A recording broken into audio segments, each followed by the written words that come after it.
Selamat berjumpa kembali dalam layanan audio sahabat seperjalanan. Hari ini adalah hari Minggu 16 November 2025. Tema renungan saat teduh kita dengan judul Berdandan dengan Baik. Firman Tuhan terambil dalam 1 Timotius 2 ayat 8 sampai dengan ke-10. Oleh karena itu aku ingin supaya di mana-mana orang laki-laki berdoa dengan menadahkan tangan yang suci, tanpa marah dan tanpa perselisihan.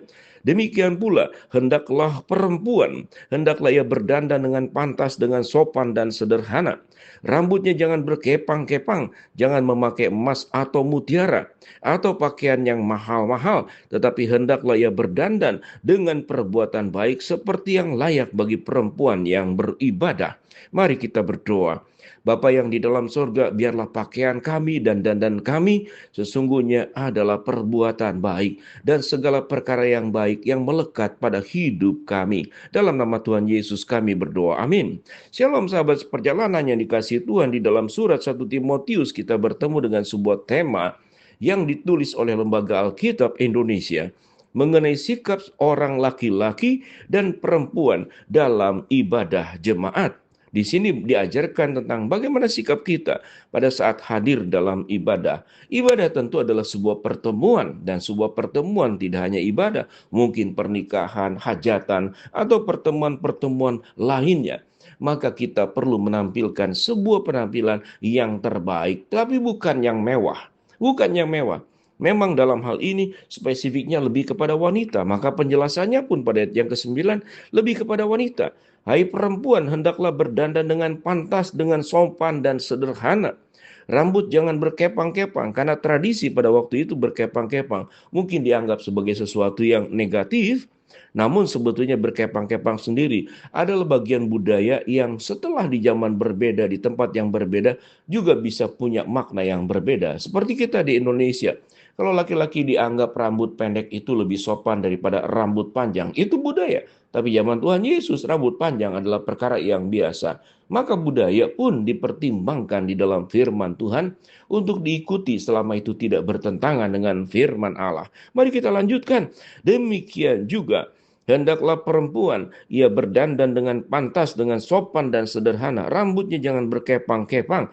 Jangan memakai emas dan mutiara ataupun pakaian yang mahal-mahal, tetapi hendaklah ia berdandan dengan perbuatan baik seperti yang layak bagi perempuan yang beribadah. Ini berbicara tentang wanita. Mungkin wanita memang punya godaan yang lebih besar kalau berbicara tentang dandanan dan pakaian. Maka seringkali kita melihat kalau di dalam keluarga, tentu pakaian mamah kita, sepatu mamah kita, tas mamah kita, mungkin juga kalung mamah kita lebih banyak daripada seorang ayah. Ayah itu lebih praktis, mungkin cukup beberapa saja. Tapi wanita, karena wanita identik dengan kecantikan, mungkin juga tuntutan budaya yang memaksa wanita itu akan dihargai kalau cantik, dia akan dihargai kalau kemudian memikat. Maka budaya-budaya seperti ini juga yang menjadi godaan bagi banyak wanita untuk berdandan secara berlebihan. Firman Tuhan mengajarkan, berdandanlah dengan pantas dan sopan dan sederhana. Jangan memakai pakaian yang mewah dan mahal-mahal, karena akan menimbulkan kecemburuan sosial dan juga itu membuktikan diri sebagai orang yang egois, hanya mendandani diri sendiri, kemudian tidak berpikir bahwa kelebihan berkat yang kita miliki bukanlah seluruhnya milik kita, tapi itu adalah bagian dari titipan Tuhan yang harus kita kelola dengan sungguh-sungguh baik dan bertanggung jawab di hadapan Allah. Inilah pemahaman yang kita perlu sadari. Apapun yang kita miliki, sekalipun itu sah secara hukum, itu milik kita. Tetapi itu ada pertanggungjawaban di hadapan Allah. Kalau kita menyadari segala sesuatu berasal dari Allah dan kembali kepada Allah, maka kita perlu mempertanggungjawabkan berkat-berkat apapun yang ada di tangan kita dikelola dengan bertanggung jawab. Dan ingatlah, tidak seluruhnya milik kita, sebagian milik orang lain. Jangan dipakai untuk diri sendiri secara keseluruhannya. Dan firman Tuhan berkata, tetapi hendaklah ia berdandan dengan perbuatan baik, seperti layaknya bagi perempuan yang beribadah. Ini juga berlaku kepada laki-laki. Bagi laki-laki pada ke-8. Oleh karena itu, aku ingin supaya di mana laki-laki berdoa dan menadahkan tangan yang suci, tanpa marah dan tanpa perselisihan. Ada dua kata yang dikaitkan untuk laki-laki, tanpa marah dan tanpa perselisihan. Apakah laki-laki lebih mudah marah? Total kalau kita melihat pertengkaran-pertengkaran di jalanan, keributan-keributan di jalanan, itu biasanya antar laki-laki, jarang kita bertemu dengan wanita. Mudah sekali meledak, mudah sekali marah, sehingga timbullah perselisihan, pertengkaran. Dan kalau kita melihat peperangan, keributan-keributan yang terjadi, memang itu adalah laki-laki yang berjalan paling depan untuk berperang. Maka tentara kita bertemu dengan para lelaki yang berperang.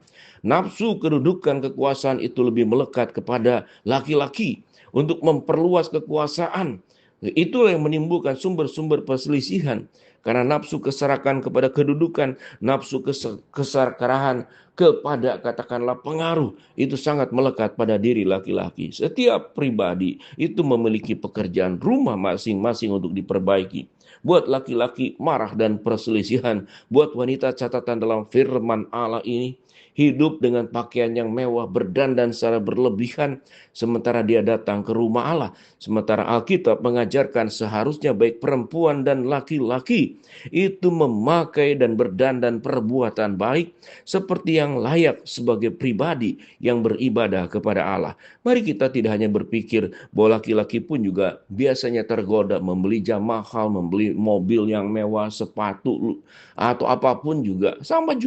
Sama saja laki-laki kadang-kadang membeli mungkin batu cincin yang harganya berlebihan, membeli tas tertentu yang berlebihan, punya kebiasaan tertentu. Kadang-kadang mengkoleksi lukisan, mengkoleksi batu yang bagi kita yang tidak mengerti itu sangat tidak mengerti. Bagaimana punya batu yang 1 kilo harganya sedemikian rupa, mengkoleksi barang-barang antik, semuanya berpusat diri. Bila kita menjadi orang-orang yang menyadari sewaktu kita datang ke rumah Tuhan, dandanan kita, pakaian kita, kendaraan kita, yang kita pakai, alas kaki kita adalah kebaikan, perbuatan baik. Maka kita mengingat akan apa yang disebut dengan perlengkapan senjata Allah. Biarlah kepalamu berketopangkan keselamatan, baju jirah keadilan. Pedangmu adalah pedang roh, perisaimu adalah perisai iman. Tali kasutmu adalah tali kasut kerelaan untuk memberitakan Injil. Maka itu adalah pakaian kita yang harus kita kenakan untuk kemuliaan Allah. Mari sahabat, perjalanan kita berdandan dengan baik. Jangan berfokus kepada apa yang kita miliki yang melekat pada tubuh kita atau yang kita pakai di dalam keseharian kita. Tetapi apa yang menjadi melekat pada tubuh kita, apa yang dekat dengan kehidupan kita adalah perbuatan baik. Tetapi hendaklah ia berdandan dengan perbuatan baik seperti orang yang layak beribadah kepada Allah. Marilah kita jangan tergoda kepada berbagai macam bujuk rayu atau jual-jual barang yang mewah.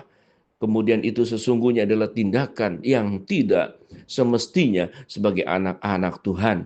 Kalau kita diberikan kelebihan, Tuhan mengajarkan berbagilah sebagaimana jemaat pada mula-mula, sehingga di antara mereka tidak ada yang kekurangan, karena yang berkelebihan membantu kepada yang kekurangan, dan yang kekurangan juga mendapatkan kehidupan yang layak dan wajar untuk kemudian menjalani kehidupannya dengan baik. Maka di sanalah perintah untuk saling mengasihi, saling menopang, saling menguatkan, saling mengisi, saling memberkati terjadi. Tapi tidak akan terjadi kalau setiap kita masing-masing berpikir fokus memewahkan diri sendiri. Mari kita berdoa. Bapa dalam surga, terima kasih buat firman yang kami pelajari. Hamba-Mu berdoa buat yang sakit, Tuhan jamah sembuhkan, yang sedang menghadapi masalah, Tuhan bukakan jalan, yang sedang berdoa mengharapkan sesuatu, Tuhan kabulkan dengan waktu dan cara Tuhan yang terbaik. Di dalam nama Tuhan Yesus, biarlah kami berdandan dengan perbuatan baik dalam hidup kami. Amin.